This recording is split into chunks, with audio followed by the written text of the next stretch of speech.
Gusto ko lang i-share sa inyo guys, itong stop-start connection using remote control and push button. Ito yung remote control natin guys at saka ito naman yung push button natin. Ngayon guys, bago natin pag-aralan ng diagram, alamin muna natin yung device na ating ginamit. Ito na yung line 1 natin guys at saka line 2, tapos ito na yung circuit breaker natin. Ito na yung circuit breaker natin. No? Ang power supply natin ay 220 volts. Tapos ito namang PS natin, ang ibig sabihin power supply ito na siya. 220 volts ang input, ang output niya ay 24 volts para sa ating receiver. Itong remote receiver natin, ito na siya. Tapos ang relay naman natin, ito siya ay 24 volts. Ito siya, no? Paglagyan natin to ng power supply, guys, pag ganun ang position sa selector switch natin, ito kasi yung selector switch natin, stop button natin na momentary push button, start push button natin, ito na siya, no? Tapos ang red lamp natin, na pilot lamp, red, green, at saka yellow, no? Red, green, at saka yellow. Ito na yung pilot lamp natin. Pag ganun yung position ng selector switch natin, guys, nakaganon siya. Pag i-press natin tong remote control na on, mag-close ito guys, no? Kasi gagana itong relay natin. Pag close nito guys, gagana ngayon ang magnetic contactor. Pero bago pa gumana ang magnetic contactor guys, ang kuryente ngayon dadaloy dito, no? Gumana kaagad itong red natin na pilot lamp, ito siya.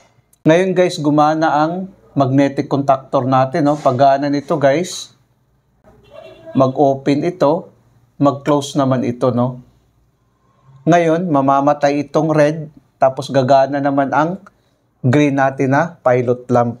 Ngayon, pag i-press natin itong off, mag-off itong relay natin. Pag off ng relay natin, guys, mag-open ito. Mamamatay ngayon itong magnetic contactor natin, no? Pagpatay ng magnetic contactor natin, guys, mag-close ito ulit. Mag-open naman ito. Babalik sa normal position na ganun.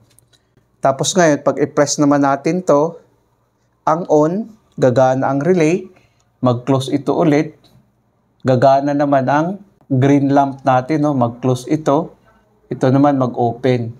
Ngayon, pag mag-trip naman ito guys, pag trip nito, mag-open ito guys, no? Mamamatay ngayon ang main contactor, mag-close naman ito guys, no? So ngayon, iilaw ang yellow at saka yung red lamp natin kasi nga mag-close din ito, no? Tapos ito naman mag-open kasi nag-trip siya. Ngayon, pag i-reset natin tong trip, mag-close ito ulit, mag-open naman ito, no? So mamamatay ngayon ang yellow lamp natin. Babalik sa ganung position. Ngayon guys, pag itong selector switch naman natin, ilagay naman natin dito, ito siya, lilipat naman ito dito, no? Kasi yung selector switch natin, single pole, double throw.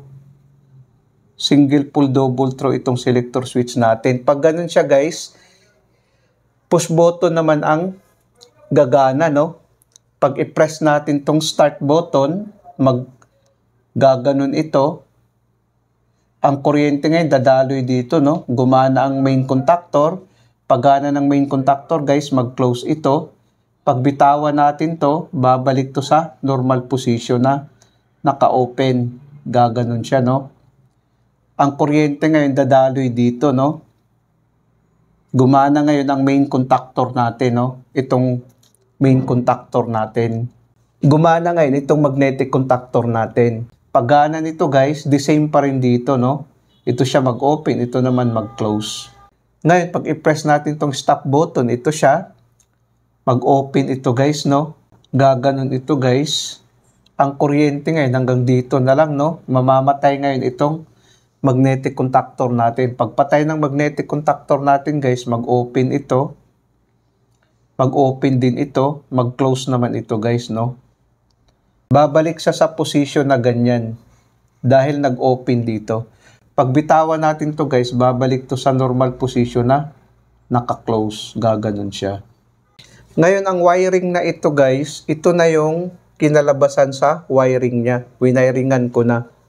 Ngayon, itry natin ngayon sa manual. Itry natin o i-on natin to.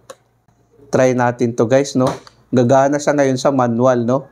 Pag i-off natin, mamamatay. Pag i-press natin, gagana. Pag i-off natin, mamamatay. Ngayon, pag ilagay naman natin to sa remote control, ito namang remote ang gagana, no? Kung makikita natin. Pag pindutin natin to, gagana naman ang remote natin. Ayan. Tapos pag i-press natin, mamamatay. Press natin, gagana. Pag i-off naman natin, mamamatay. Ganun ang function niya, guys, kung makikita natin. Ngayon, pag mag-trip naman, gagana ngayon ang yellow lamp natin, no? Gumana ang yellow lamp natin. Ngayon, pag i-off natin to, mamamatay. Ganun din dito, guys, no? Mag-start siya. Pag i-press natin to, mag-o-off, no? Pag i-press natin to, guys, ganun din, guys, no? Pag i-trip natin, mamamatay ito dahil mag-open ito, no? Kung makikita natin. Ayan.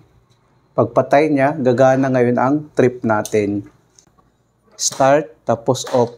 Pag ilagay naman natin dito, remote naman ang gagana, guys, kung makikita natin. Ayan. Ayan.